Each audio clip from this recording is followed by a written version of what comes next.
जय हिंद दोस्तों। स्वागत है आपका इंडियाज बिगेस्ट एग्जाम स्कैम को डिटेल में बात करने वाले इस वीडियो में। बड़े अफसोस के साथ कहना पड़ रहा है कि अगर एसएससी जैसी 4-5 और संस्थाएं अगर भारत में एग्जाम कंडक्ट कराने लगें तो शायद भारत जो है वो श्रीलंका या पाकिस्तान या नेपाल के रास्ते चलना शुरू कर देगा और फिर जो बेरोजगारी और भूखमरी भारत में पनपेगी उसका जिम्मेदार सिर्फ और सिर्फ सरकार रहेगी और ऐसी संस्थाएं रहेंगी। बड़े अफसोस के साथ ये भी कहना पड़ रहा है कि भारत का जो गौरव है और लगभग कई लाख ऐसे युवा जो कि अपने ही अधिकार के लिए, अपने ही हक के लिए सड़क पर मारे जा रहे हैं, सड़क पर घसीटे जा रहे हैं। क्यों? क्योंकि उनकी सिर्फ इतनी सी मांग है कि हम पढ़ने को तैयार हैं, आप बढ़िया से एग्जाम तो कंडक्ट कराइए, हम मेहनत करने को तैयार हैं, आप फेयर एग्जाम तो कंडक्ट कराइए। लेकिन दोस्तों ये देखकर बहुत दुख होता है जब हमारे कुछ ऐसे स्टूडेंट्स और उन साथ साथ में कुछ टीचर्स हैं उनके साथ ऐसा होता है। स्टूडेंट्स परेशान हैं, धरना पे बैठे हैं, टीचर्स जो हैं वो घसीटे जा रहे हैं, पुलिस के लॉकअप में बंद किए जा रहे हैं और कोई भी इस पे सुनवाई नहीं होती है। देश की इस दशा को देखते हुए बहुत अफसोस के साथ कहना पड़ रहा है कि देश जो है वो सही डायरेक्शन में नहीं है। इस प्रोटेस्ट में शामिल हुए थे और जिनको हम टीचर्स कहते हैं और उनमें से हम भी एक हैं जो कि हम अपने चैनल और वीडियो के माध्यम से उनको सपोर्ट करना चाहते हैं। बात यहाँ अब यूपीएससी के टीचर या एसएससी के टीचर या फिर बैंकिंग के टीचर्स की नहीं है, बात यहाँ पर है स्टूडेंट्स के हक के लिए, यूथ के हक के लिए। भारत आज की डेट में पूरे विश्व में सबसे बड़ा डेमोग्राफिक डिविडेंड है, मतलब कि भारत में सबसे ज़्यादा पूरे विश्व का यूथ यही रह रहा है और उस यूथ के साथ आप ऐसा कर रहे हैं, बहुत बहुत गलत हो रहा है। अब कुछ डिटेल में हम लोग चलते हैं दोस्तों। अगर हमने देखा है यहाँ पे कि ये हैं हमारे एसएससी के चेयरमैन, कौन? जिनका नाम है एस गोपालकृष्णन। ये खुद एक आईएएस ऑफिसर हैं जो कि 1991 बैच के हैं। जब आज के डेट में जब एक चैनल के पत्रकार जब इनसे मिले और इनसे जब पूरी बात हुई तो इन्होंने ये कहा, पत्रकार ने पूछा कि आपको मतलब ज़मीनी हालात पता हैं कि क्या सिचुएशन हो रही है, जो छात्र हैं उनकी वो कितने सारे किलोमीटर चले गए, उनका एडमिट कार्ड जो है वो 12 से 14 घंटे पहले आ रहा है, आपको ये सब इल्म है, जानकारी है? इनका कहना है कि बिल्कुल जानकारी है और हम अपने हिसाब से उसकी थाना पूर्ति कर रहे हैं, कार्रवाई कर रहे हैं। साथ ही में जो जहां जहां एक्शन लेने लायक है वो वहां हम एक्शन ले रहे हैं। साथ में जो जिस कंपनी को इन्होंने टेंडर दिया है, जो नया वेंडर है, वो एसएससी के ही भवन में बैठ के इन्हीं लोगों के साथ यानी कि एसएससी की टीम के साथ बैठकर और मॉनिटरिंग कर रहे हैं। यानी कि दोस्तों जो एग्ज़ाम कंडक्ट कराया गया था और जो अभी एग्ज़ाम प्रोसेस में है वो सब कुछ जो है वो इनका कहना है कि वो अब कैंसिल होगा, एक नए सिरे से एग्ज़ाम को हम लोग कंडक्ट कराया जाएगा और आने वाले जो सीजीएल का एग्ज़ाम है उसमें इनका वादा है कि हम और भी बढ़िया तरीके से कराएंगे। लेकिन कहने को तो बहुत लोग कहते हैं कि हम कराएंगे, दिखाएंगे, समझाएंगे, बताएंगे, बुलाएंगे, लेकिन वो कुछ होता नहीं है। चलिए हम लोग को डिटेल में बात करते हैं।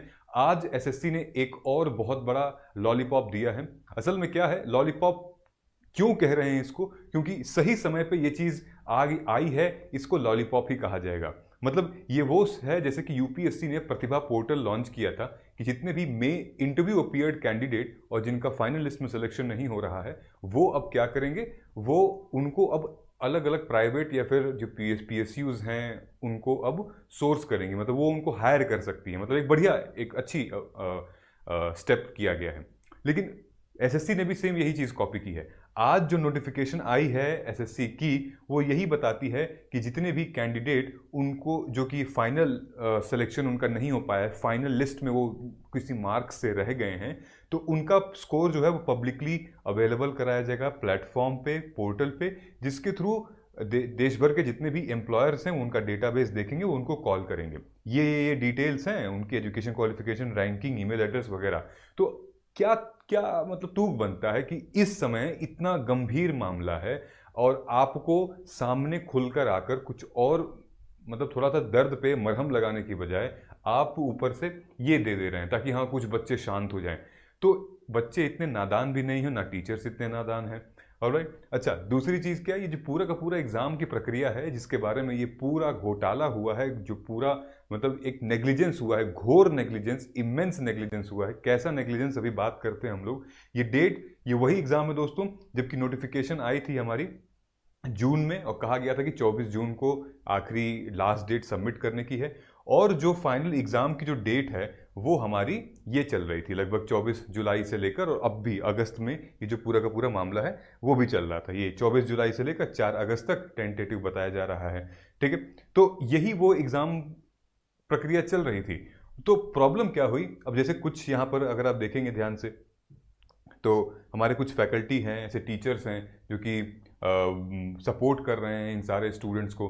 देखिए ऐसा ऐसा क्या होता है ना कि जैसे हम लोग, बच्चे हमसे बहुत कनेक्टेड रहते हैं, उनको लगता है कि नहीं सर से बात हो जाए या मैडम से बात हो जाए तो बहुत कुछ सॉल्व हो जाता है उनके लिए। और जब लाखों हज़ारों बच्चों की बात आती है, टीचर्स को लगता है कि नहीं यार, हमारी मेहनत भी खराब हो रही है, बच्चों की मेहनत भी खराब हो रही है, बच्चों को हम पढ़ा रहे हैं, उनका टाइम जा रहा है, हमारा भी तो मेहनत खराब हो रहा है, हमारा भी टाइम जा रहा है, क्योंकि बच्चों की सफलता से ही एक शिक्षक की सफलता रहेगी। बच्चे सफल नहीं होंगे, बच्चे परेशान होंगे, मेंटल हेल्थ में रहेंगे, प्रॉब्लम आएगी उनको, तो शिक्षक को भी वो सारी की सारी ऑटोमेटिक चीज़ें गुजरेंगी। जब प्रीलिम्स का, जैसे यूपीएससी प्रीलिम्स का रिजल्ट खराब होता है, हमें बहुत बुरा लगता है। तो बात करते हैं कि किस किस तरीके की ये स्कैम हुए, अब इनकी गलतियां गिनाते हैं साथियों। फर्स्ट ऑफ ऑल तो जो एडमिट कार्ड होता है, अब मुझे ये बताइए कौन सा ऐसा एग्जाम है जिसका एडमिट कार्ड 12 से 24 घंटे पहले आ रहा है। अरे भाई, आप समय तो दोगे ना कि सेंटर जाके देख लें। 12 से 24 घंटे पहले किस एग्जाम का एडमिट कार्ड आता है। नंबर 2, एग्जाम का सेंटर ऐसे दिया गया है, ऐसे लग रहा है कि मतलब किसी मतलब कहीं पे भेज रहे हैं इनको, टूरिज्म वूरिज्म करने, घुमाने भेज रहे हैं। मतलब बिहार के बच्चे को अंडमान भेज दिया, केरला के बच्चे को हरियाणा भेज दिया, हिमाचल के बच्चे को राजस्थान भेज दिया। ऐसा लग रहा है कि टूरिज्म फैला रहे हैं एक दूसरे के देश में। ये तो कहिए कि कहीं इंडिया के बाहर नहीं भेजा है, ये तो गनीमत है कि कहीं नेपाल नहीं भेजा है, कहीं चाइना नहीं भेजा है, कहीं पे भूटान और श्रीलंका नहीं भेजा है। एसएससी कर सकती है, अगर ऐसा कर सकती है तो। बात ये नहीं है कि वेंडर ने भेजा है, नहीं, बात तो एसएससी है ना भाई। अगर बच्चा गलती कर रहा है तो उसका सबसे बड़ा, इसका बाप कौन है, इसकी माँ कौन है, बुलाओ उसको, है ना। कि सब मतलब आप इस तरह से देखिए कि वेंडर कोई भी हो, देने वाला कौन है, करने वाला कौन है, ठीक है। आपने अपने ऑफिस में बैठा के रखा है वेंडर को, और पूछिए ना उनसे। ऐसी ऐसी जगह पे एग्जाम कंडक्ट करा रहे हैं जहां पे सेंटर बनने लायक है ही नहीं। मतलब खेत में तंबू डाल के, उसके बाद फिर मैरिज हॉल के बेसमेंट में, हॉस्पिटल के बेसमेंट में, गाय के तबेले में, ऐसी ऐसी जगह पे एग्जाम सेंटर्स हैं जहां पे ना लाइट का ठिकाना है, ना बिजली का ठिकाना है, ना शौचालय का ठिकाना है, बस दिखाने के लिए दे दिया गया है। अरे सोच के देखिए यार, बच्चा जो है वो, मान लीजिए कि आपने भाई बिहार से अंडमान दे दिया सेंटर, बच्चा गया अंडमान, 500 किलोमीटर दूर, पैसा नहीं लगा होगा उसका, उसका खान पान में नहीं गया होगा, फिर होटल में चेक किया, रूम लिया, अगले दिन पढ़ाई किया, फिर उसके बाद बिना खाए सेंटर पे पहुंचा। वहां पहुंच के देखा तो भाई इस तरीके का यहाँ नोटिस बोर्ड लगा हुआ है, क्या साफ साफ दिखाई दे रहा है कि कैंसिलेशन नोटिस। अच्छा, नोटिस भी कैसा हो रहा है कि नोटिस आयोग नहीं दे रही है, नोटिस एग्जाम सेंटर वाले दे रहे हैं। क्या दे रहे हैं कि hereby to inform you that some Pavan Ganga educational centre, ये except shift 1 and Pavan Ganga education centre 2, इतना इतना इतना cancel due to administrative reason, ये फलान ठिकान। अब बताइए ये कहाँ का न्याय, क्या क्या कैंसिल एडमिनिस्ट्रेटिव रीजन। भाई ऐसा एग्जाम घोटाला तो हमने मतलब लिटरली नहीं देखा है। ऐसी ऐसी जगह पे लोगों का सेंटर गया है, मतलब, और इतनी इतनी दूर सेंटर गया है, मतलब हद हो गई है दोस्तों।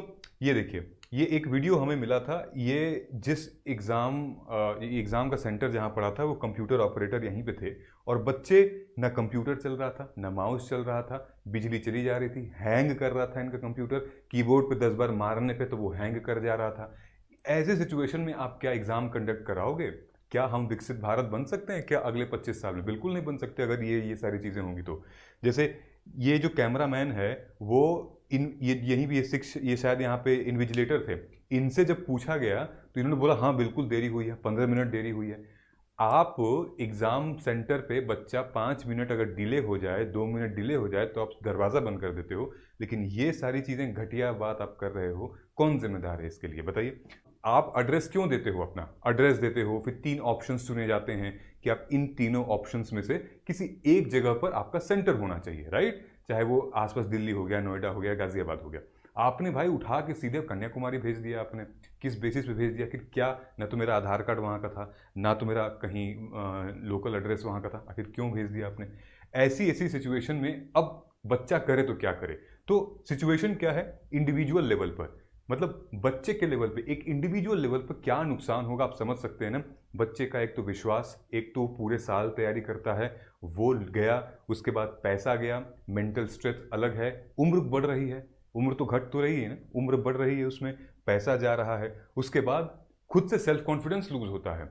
फिर क्या, फिर फैमिली भी तो है, माँ भी तो पूछती है, बाप भी तो पूछते हैं, बगल वाले भी तो पूछते हैं कि भाई क्या कर रहा है फलाना जी का लड़का, राय साहब का लड़का, यादव जी की लड़की क्या कर रही है, एग्जाम कैंसिल हो गया, हम तो कहीं रहते कहीं प्राइवेट हॉस्पिटल, कहीं प्राइवेट जगह पे लगवा दो। अब क्या है कि ये इतने लायक बच्चे, पढ़ने लिखने में बिल्कुल अच्छे, और इनको अब मजबूरन ऐसा क्या होगा, फिर प्राइवेट नौकरी के धक्के खाने पड़ेंगे। मतलब अब डिस्गाइज्ड एम्प्लॉयमेंट होगी, नॉलेज कुछ और है और ये जा कहीं और रहे हैं, स्किल कुछ और है, नौकरी कहीं कॉल सेंटर में जाएंगे, उसके बाद इधर उधर नौकरियां करेंगे प्राइवेट। तो बच्चों का आप देख रहे हैं, और फैमिली का अलग प्रेशर है, पापा कब तक कमाएंगे, मम्मी कब तक कमाएंगी, छोटा बेटा भी तो है, छोटी बहन भी तो है। आखिर आपको समझनी चाहिए ये सारी की सारी चीज़ें यार, बहुत सोसाइटल प्रेशर बहुत होता है। आयोग, मुझे तो ये कहना चाहिए कि बच्चों को पैसे मांगने चाहिए, भाई अब पैसे दो, पूरे के पूरे पैसे दो, एक एक रुपए निकालने चाहिए। फॉर्म भराई है, फिर ट्रैवल किया है, जिसका एग्जाम हुआ, पूरे के पूरे पैसे आप लौटाइए, ठीक है। ये देखिए कितना करप्शन के केसेस हैं, तो फैमिली समझ नहीं पाती है, ठीक है, अलग बच्चे पे टेंशन होता है, ठीक। दूसरा, अच्छा ये चीज़ है, शादी ब्याह का भी तो टेंशन है, जो मैरिड हैं महिलाओं को तो वैसे भी कम, जो पैतृक समाज है हमारा वैसे ही कम मौका देता है, उसमें अलग टेंशन। फिर उसके बाद सोसाइटी पे जब सब कुछ मिल गया, सोसाइटी फिर क्या होगी, फिर ये प्रोटेस्ट होगी, करप्शन होगा, फिर उसके बाद एग्जाम कैंसिल, जैसे नारे लग रहे हैं अभी इस टाइम पे जो बवाल हो रहा है, तो सोसाइटी लेवल पे अपने आप एक डिस्ट्रस्ट फैलेगा, किस अगेंस्ट द सिस्टम, बिकॉज सबके खिलाफ किसी एक सिस्टम ने बहुत गलत किया हुआ है।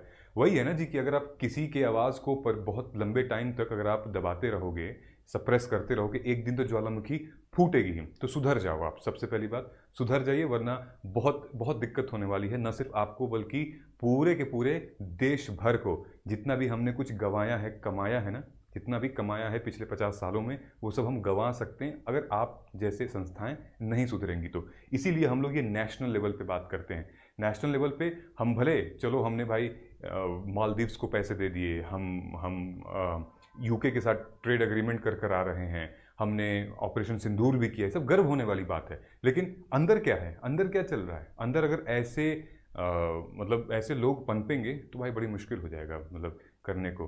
तो यूथ के लिए ये वीडियो था, और यूथ से ही सब कुछ, आई मीन इकोनॉमी जुड़ी हुई है, और अगर आप यूथ को सही दिशा नहीं दे सकते हैं तो हम शिक्षक तो बैठे ही हैं उनको सही दिशा देने के लिए, हम उनको फिर इन्फ्लुएंस करेंगे, हम उनके साथ हैं, और वो कुछ गलत काम नहीं, कोई गलत डिमांड है भी नहीं। इसीलिए इस तरीके की जो आपने टेंडर वेंडर लगाया है ना वेंडर को, वो मत करिए, क्योंकि ऑलरेडी ये जो एडिक्विटी थी ये ऑलरेडी ब्लैक लिस्टेड थी। ऑलरेडी 2020 में इसने महाराष्ट्र में, इसने 2-3 और जगह पे, पटवारी का, MP पटवारी का एग्जाम हुआ था, उसमें इन लोगों ने ब्लैक लिस्ट हो गए थे। आपने क्यों दिया इनको भाई? अच्छा, जब ये बात SSC के चेयरमैन से पूछी गई तो उन्होंने कहा कि नहीं जी ये तो नए नए हैं, अभी तो हो सकता है इनसे गलतियां हो गई होंगी। गजब गलती है भाई, ऐसे कैसे कौन सी गलती हो गई, ठीक है। सो SSC एस्पिरेंट मतलब प्रीवियसली ब्लैक लिस्ट हो गए थे, अभी भी क्यों ट्रस्ट किया गया, ठीक है। ये बात हो रही है कि इससे पहले जो एजेंसी थी वो TCS थी, टाटा कंसल्टेंसी एंड सर्विसेज, ठीक है, जो कि ठीक ठाक एग्जाम कंडक्ट करा रही थी, मतलब इतना बड़ा तो घोटाला तो नहीं हो रहा था, लेकिन पैसे कम करने के चक्कर में ये होने लगा। मतलब SSC ने लगभग ये जो एडिक्विटी है, इन्होंने 220 रुपये पर स्टूडेंट चार्ज फेयर फेंका, TCS ने 350 फेंका। तो टोटल जो आंकड़ा बन रहा था TCS का लगभग 400-450 करोड़ का आंकड़ा बनना था पूरे एग्जाम को ठेका लेने का। इनका क्या था, 273 करोड़ का ठेका लेने का बन रहा था। तो SSC ने सोचा कि चलो भाई कम है, चलो इनके साथ चल सकते हैं, बढ़िया है। तो future of national exam is in jeopardise, मतलब lakhs of aspirant prepare for life altering recruitment process and इतना इतना इतना। तो ये बेकार है ना, जिसका बैकग्राउंड ही खराब है। अरे हमने तो ये देखा, आपको ध्यान देना चाहिए कि कितने सारे तो भाई जो एमएलए एमपी हैं उनके खिलाफ जो करप्शन और इनके मामले ऑलरेडी निकल कर आते हैं, आते कि नहीं आते। तो आपको पीवाईक्यू करनी चाहिए, अपने आपको देखना चाहिए कि भाई ऐसे कि इनका ट्रैक रिकॉर्ड क्या है, देने से पहले समझना चाहिए। तो मतलब एसएससी ने अपने पीवाईक्यू नहीं किए हैं, और जो बंदा अपने लाइफ में पीवाईक्यू ये नहीं करेगा वो तो भाई बहुत गलत काम कर सकता है। ये है बच्चों की डिमांड, जो कि हम भी सपोर्ट करते हैं। कोई हाई फाई डिमांड नहीं है, ये वही बेसिक डिमांड है। इतना पूरा कर दीजिए, देखिए देश में एक से एक प्रतिभाशाली आपको ऑफिसर्स मिलेंगे। एडिक्विटी को बैन करिए, पहले एग्जाम कैलेंडर ले आइए जैसे यूपीएससी निकालती है, नॉर्मलाइज की प्रक्रिया पारदर्शित करिए, एग्जाम केवल एग्जाम क्वालिफिकेशन के हिसाब से हो, प्रश्न पत्र से गलत। अच्छा, प्रश्न पत्र भी अनडिसेंड सवाल पूछे जा रहे हैं, दोनों शिफ्ट में सेम सवाल पूछे जा रहे हैं, और जब इनके डायरेक्टर से सवाल पूछा गया कर रहे हैं, मतलब गजब है ना। मतलब कुछ ऐसा है ही नहीं कि सीरियसनेस दिख नहीं रही है एसएससी के जो सीनियर डायरेक्टर्स हैं या फिर उनके स्टाफ हैं। एग्जाम सेंटर बहुत इंटीरियर में नहीं जाना चाहिए, वहाँ पहुँचने भी अभ्यर्थी, लड़कियों के लिए कितना दिक्कत होता होगा। एग्जाम सेंटर्स वहाँ पर हो जहाँ पे यातायात बहुत सुगम हो, किसी भी एग्जाम सेंटर पे प्रशिक्षित स्टाफ हो, सेंटर पर अभ्यर्थी के साथ किसी भी प्रकार का दुर्व्यवहार ना हो, टेक्निकल ग्लिचेस, सर्वर सिस्टम लो ना हो, ये सब नहीं होना चाहिए। सो ये सारी डिमांड थी। अगर आप भी इस पे अग्री करते हो तो नीचे कमेंट सेक्शन में आप बता दीजिएगा कि हाँ हम भी सपोर्ट करते हैं इन एसएससी एस्पिरेंट्स की डिमांड को। नीचे सपोर्ट करिए और वीडियो को शेयर करिए, क्योंकि जितनी जल्दी ज़्यादा आप वीडियो को शेयर करेंगे, टेलीग्राम पे डालेंगे, उतना ही ज़्यादा बेहतर होगा हमारी इस यूथ के लिए।